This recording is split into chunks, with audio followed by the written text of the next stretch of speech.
आत्मा उसका साक्षी होता है, उसी को हम साक्षी गोपाल कहते हैं।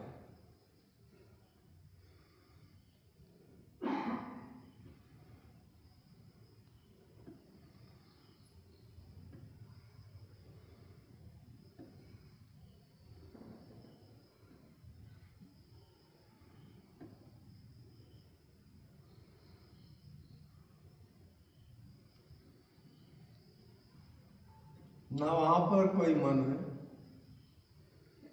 ना कोई शरीर है, ना कोई दुनिया है।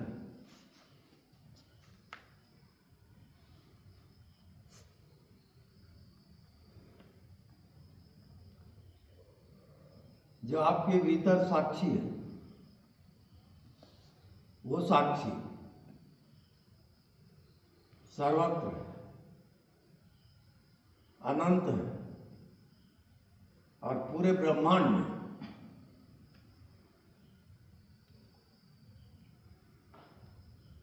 वो परिपूर्ण भरा हुआ है।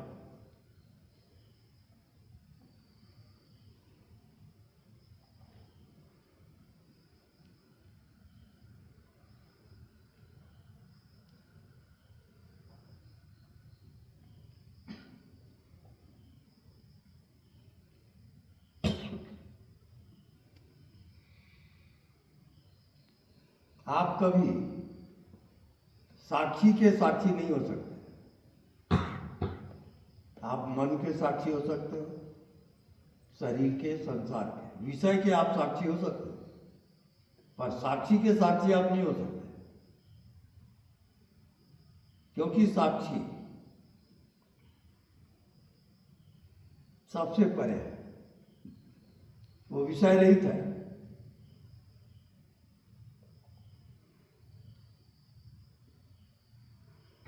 तो सारे ब्रह्मांड में व्याप्त है और सबका वो साक्षी है। इसी कारण उसको साक्षी गोपाल कहते हैं। गोपाल, गो माने इंद्री, इंद्रियों का पालन करने वाला गोपाल है। साक्षी अर्थात साक्षी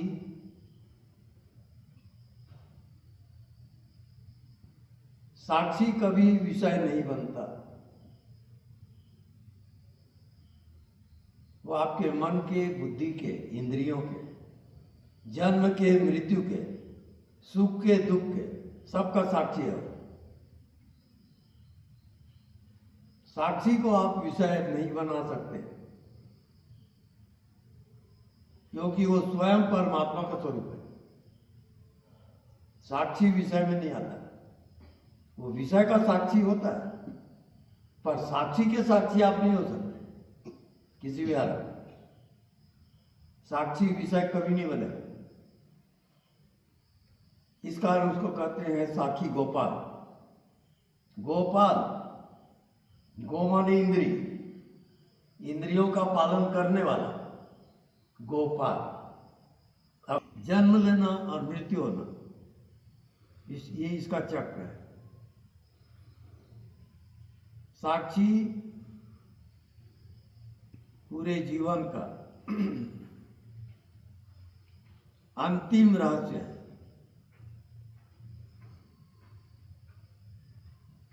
जो साक्षी होते हुए मृत्यु को प्राप्त होता है, उसको हम कहते हैं निर्वाण, वैकुंठ, परम धाम।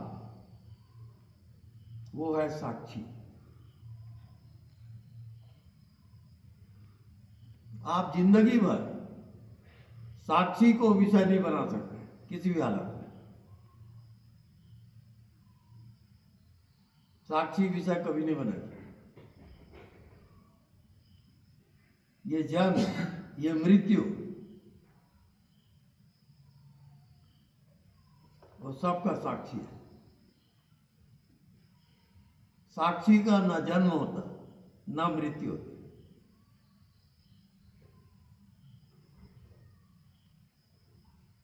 और साक्षी आप निरंतर हो। साक्षी होना नहीं पड़ता, साक्षी आप हो ही।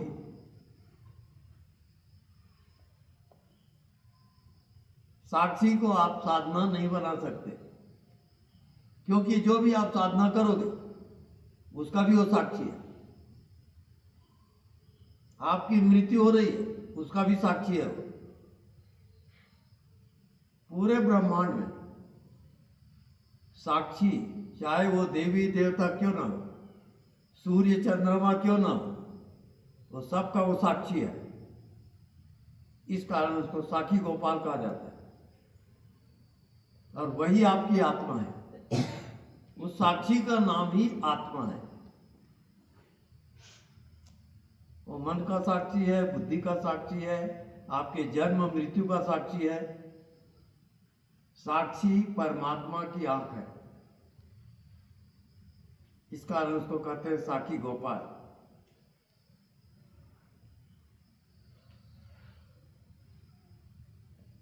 और बिना साक्षी के आप बंधन से मुक्त नहीं हो सकते। एकमात्र उपाय मुक्ति का वो है साक्षी, साक्षी गोपाल। गो माने इंद्री, इंद्रियों का पालन करने वाला गोपाल, साक्षी गोपाल, वो आपकी आत्मा है।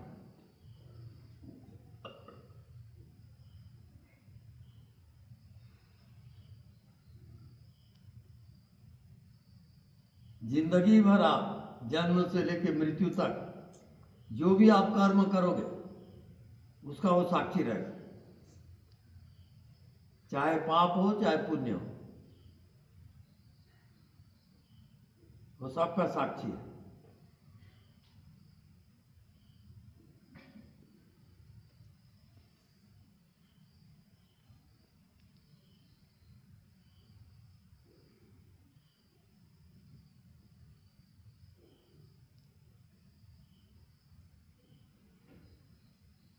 जितना आप जिंदगी में जानते हो समझते हो,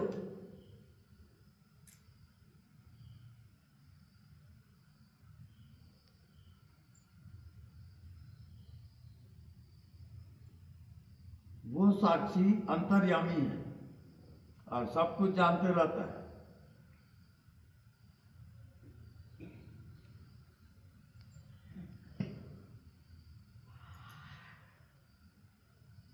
जिस रोज आप साक्षी होके जियोगे,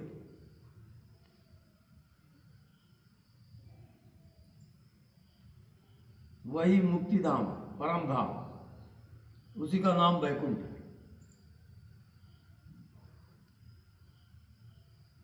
कबीर इसको कहते हैं साखी आंखी ज्ञान बिनु बंधन छूटत ना है। जब तक साक्षी की आंख आपकी पैदा नहीं होती, आप बंधन से मुक्त नहीं हो सकते। उसका परिणाम पुनरति जननम, पुनरति मरणम, पुनरति जननी जठरे शयनम। पुनः पुनः वो जीवात्मा मां के गर्भ में आता है।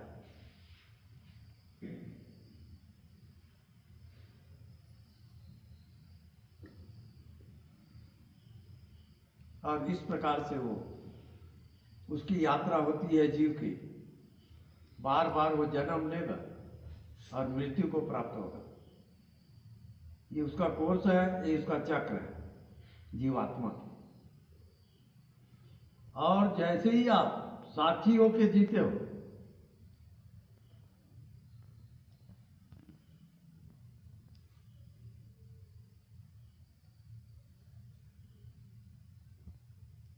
वो आपके जीवन की अंतिम यात्रा है, साक्षी।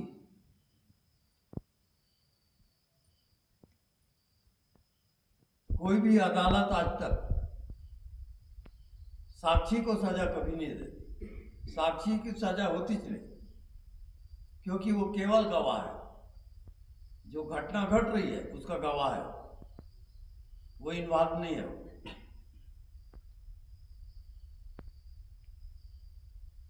इस कारण साक्षी होकर जिसकी मृत्यु होती है वो उसका अंतिम जन्म है। अंतिम, उसके बाद जन्म नहीं होगा, हो जाता है। यदि आप साक्षी होकर कर्म करते हो, जीवन जीते हो, तो ये समझ लो कि आपका अंतिम जन्म है, उसके बाद जन्म नहीं होता, वो फाइनल है।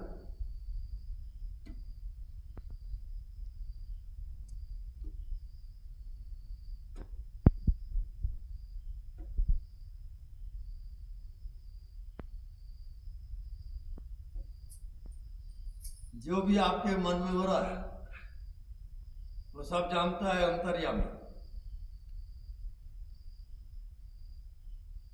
तो उसका साक्षी है वो।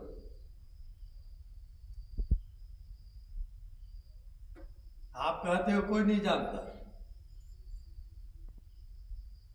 पर आपके भीतर जो साक्षी है वो सब जानता है, उसी को कहते हैं अंतर्यामी। आपकी राय रत्ती का रिकॉर्ड रखता है वो, जाने या न जाने, आपके भीतर साक्षी तो जानते ही रहता है। आप क्या करते हो, क्या सोचते हो, सब जानता है।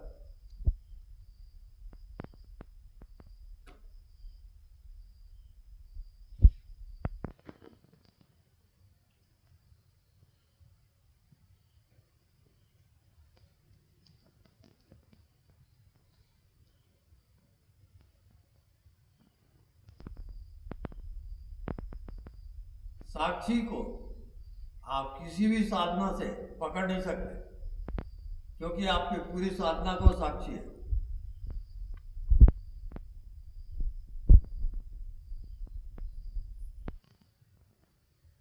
साक्षी की एक विशेषता यह है कि आज तक कोई भी जज साक्षी को सजा कभी नहीं देती, साक्षी हमेशा मुक्त रहेगा।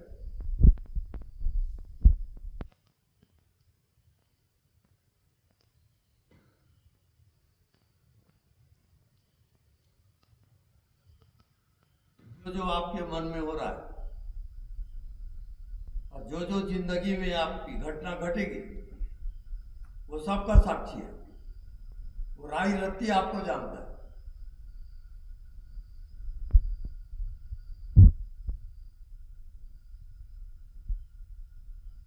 जैसे हम अपनी आंखों से देखते हैं वैसे ही परमात्मा की आंख क्या है? परमात्मा की आंख है साक्षी, वो साक्षी होकर देखते रहता है, तब जान लेना कि वही परमात्मा है।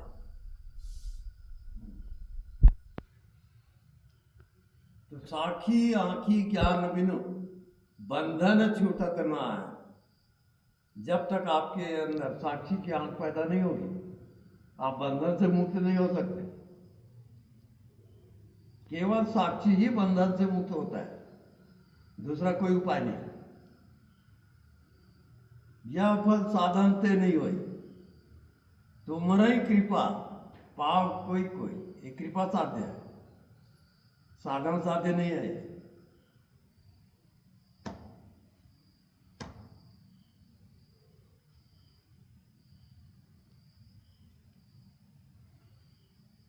अब आप सुनिए, रात का समय, चारों ओर सन्नाटा,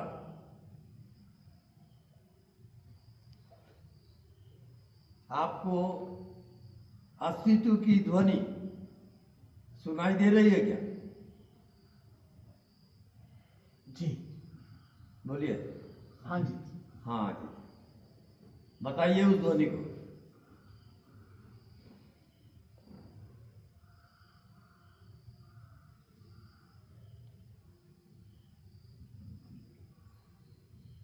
कौन बताएगा? अस्तित्व की ध्वनि।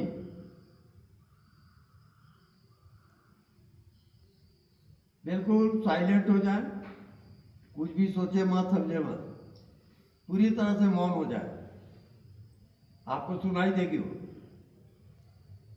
अस्तित्व की ध्वनि गूंज रही है।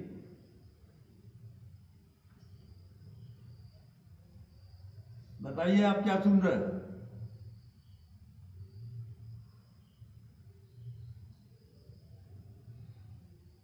बोलिए,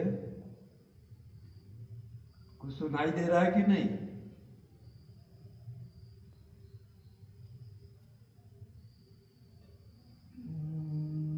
बोलो। वैसे सुनता है। अरे ये गूंज पैदा हो रही कि नहीं? और समय एक गूंज, कुछ आवाज आ रही कि नहीं? आ रही और समय वो अस्तित्व की ध्वनि है, उसको आप सुनो और मुक्त हो जाओ।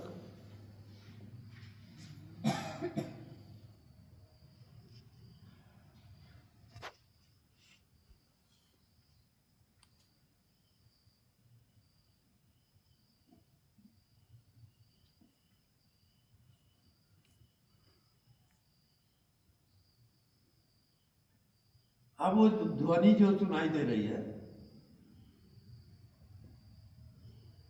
आप अपने अंदर गूंज पैदा करो। मतलब देखिए, इस प्रकार से गूंज पैदा करो।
ये हुआ आपके ध्वनि की तपस्या।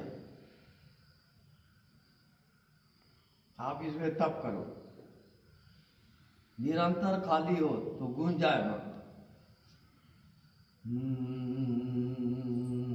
ऐसा भीतर ही भीतर गूंजते रहो और सब काम करते भी रहो।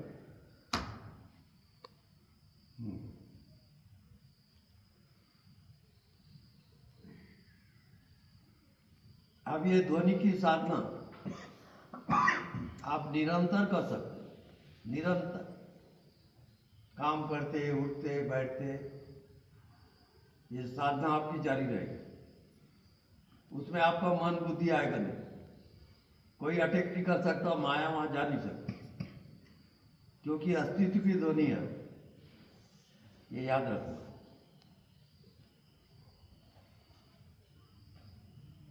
अब ये कान की तपस्या हो गई, श्रवणेन्द्रिय का तप है। अब दूसरा तप दृष्टि तप होता है, आंख को देखने का तप।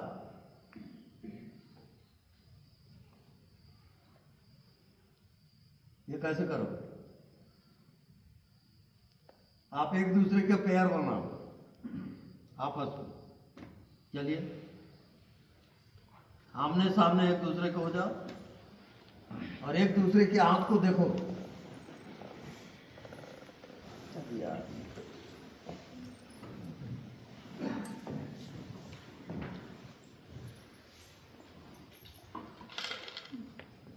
ओके,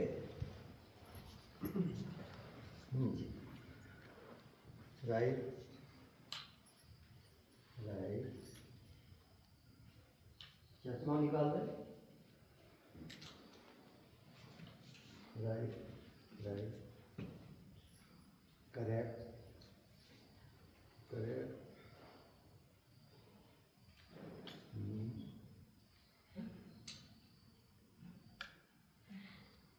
ठीक।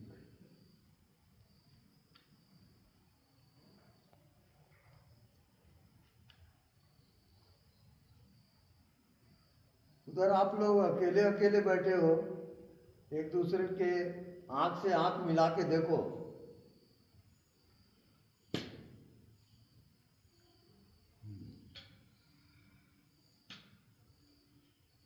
अब कोई विचार नहीं, कोई मन नहीं, कोई कामना नहीं, केवल आपको देखना है।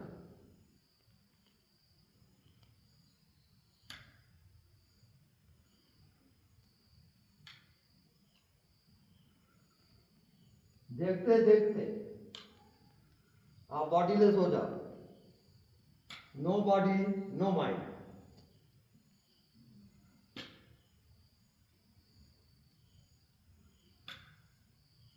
Right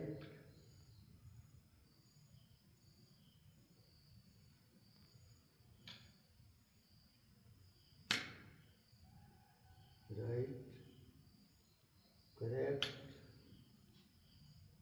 correct. आप पलक पलक नहीं झपकाना है।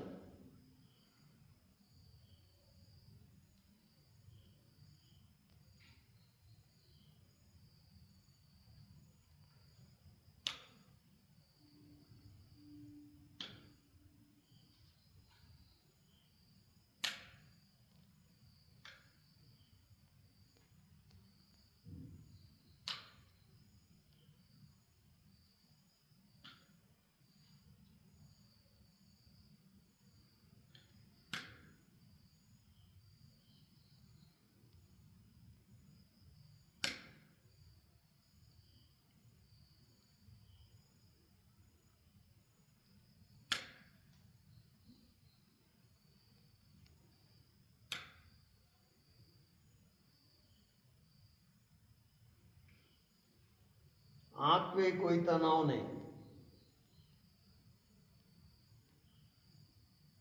सहज प्रेम पूर्वक देखोगे। ऐसे देखो जैसे एक दूसरे में समा गए हो।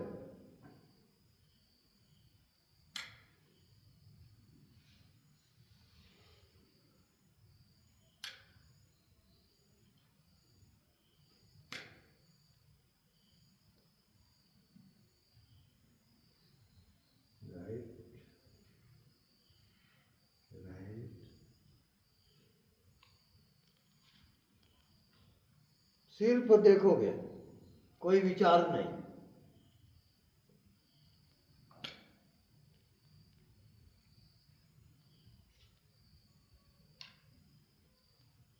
कोई कामना नहीं, कोई विचार नहीं, केवल आप देख रहे हो।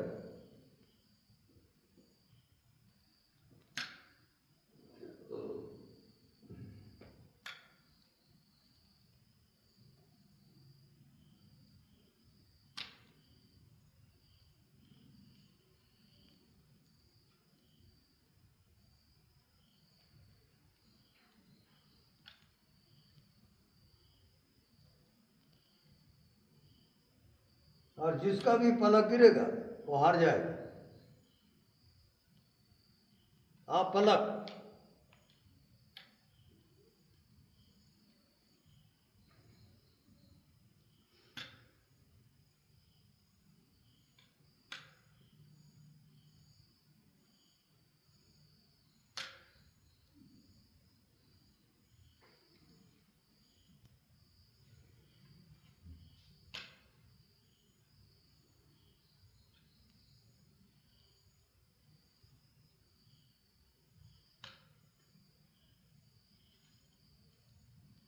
केवल 5 मिनट और।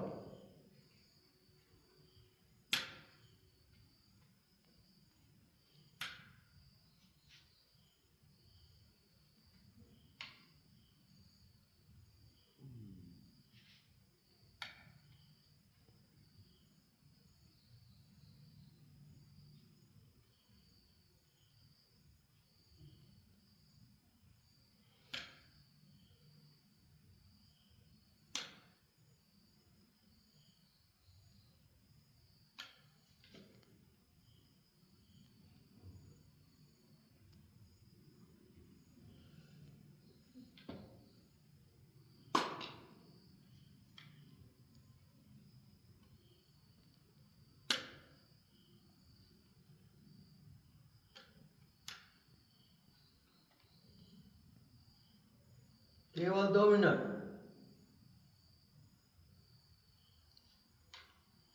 आप पलक रहेगा।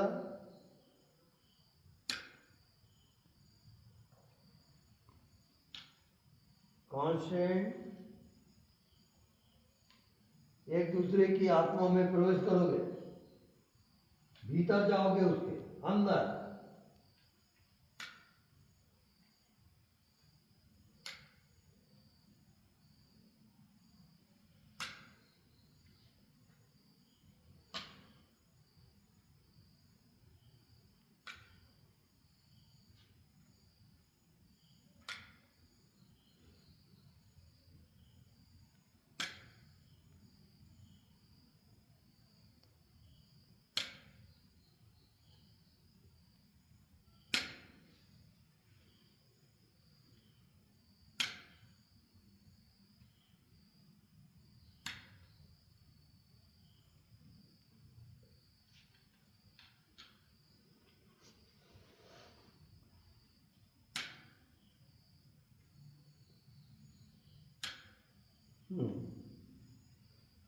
बस धीरे धीरे वापस आ जाए।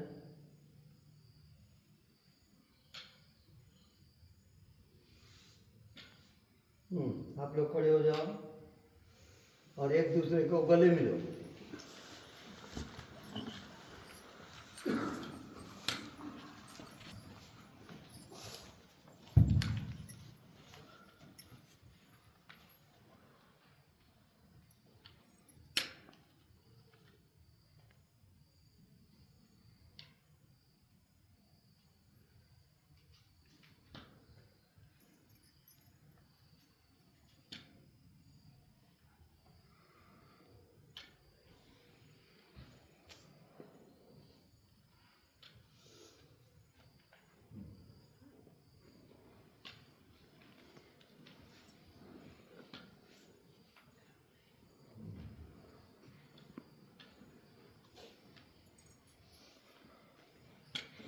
बस बैठ जाए।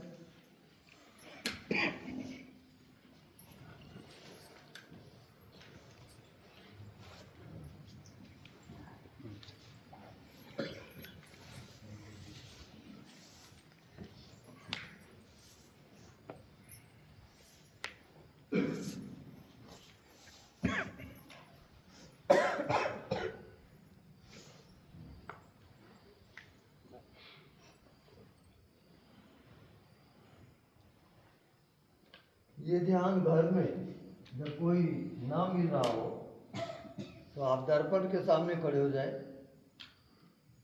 और उसको एक टक देखें। देखते देखते आपकी मन बुद्धि हवा हो जाए, क्योंकि आपका मन जितना आप पलक झपकोगे, पलक के गिरने और पलक के उठने, इसके साथ ही आपका मन चलेगा। अगर आप अपलक हो तो मन स्टॉप हो जाएगा, रुक जाएगा। तो दर्पण में भी आप ये ध्यान कर सकते हो। अपलक, पलक यदि झुकता है, गिरता है, उतना आपका मन चलेगा। तो यदि आप किसी व्यक्ति को पहचानना हो, उसे बात कर रहे हो, उसको देख रहे हो, तो उसकी आंख के पलक को अवश्य देखना। जितने बार पलक झपकेगा उतने बार मन चलेगा, वो उसका गणित है। तब आप भीतर के उसके मामले को समझ जाओगे। अगर मन स्टॉप है, आप कुछ भी नहीं सोच रहे हो और केवल देख रहे हो, तो आपका पलक नहीं झपके, वो जो का त्यों रहेगा। और ये अपलक स्टेज ही ध्यान कहलाता है। तो ये प्रयोग आप दैनंदिन जीवन में सोते जागते उठते बैठते व्यवहार करते हुए भी इस ध्यान को कर सकते हो। ये अपलक ध्यान कहलाएगा। पलक को गिरने न दो, झुकने न दो, स्टॉप एंड सी। पलक यदि रुका तो आपका मन रुक जाएगा, और पलक चला तो आपका मन चलेगा। ये आप जानो। अब अस्तित्व की ध्वनि नाभि से लेके आकाश तक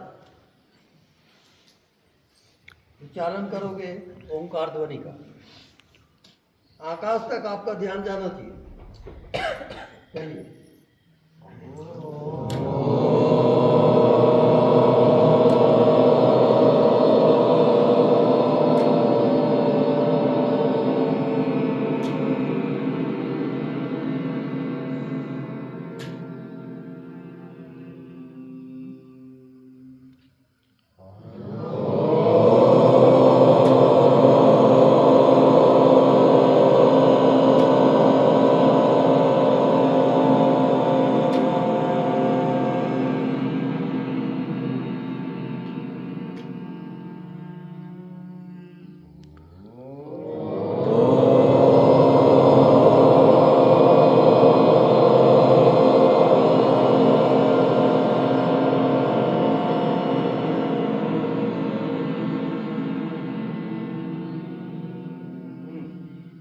अब एक दूसरे को हाथ मिलाएंगे, हाथ को देखेंगे, स्पर्श। किसी का हाथ ठंडा होगा, किसी का गर्म। तो ठंडे वाले का तो ठंडा ही रहेगा। हाथ गर्म है जिसका, उसके पास ऊर्जा है, ये जान लेना हमेशा। जिसके हाथ ठंडा है ना, ऊर्जा कम है उसमें पे, ये समझ लेना। आप अनुभव कर सकते हो। क्या लगता है? गर्म है।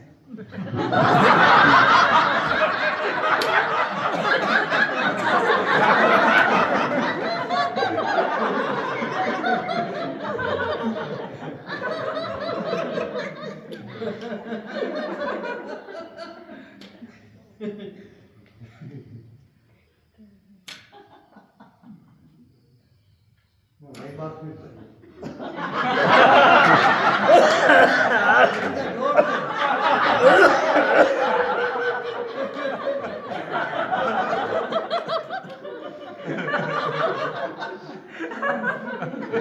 सब खड़े हो जाएंगे एंड ओके ओके अब एक दूसरे को गले मिलो उसी के लिए हम वेट कर रहे हैं।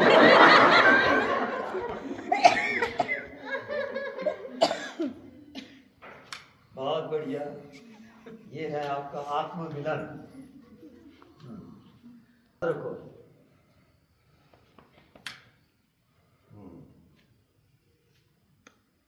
यहीं तक आपके रात्रि ध्यान समाप्त होता है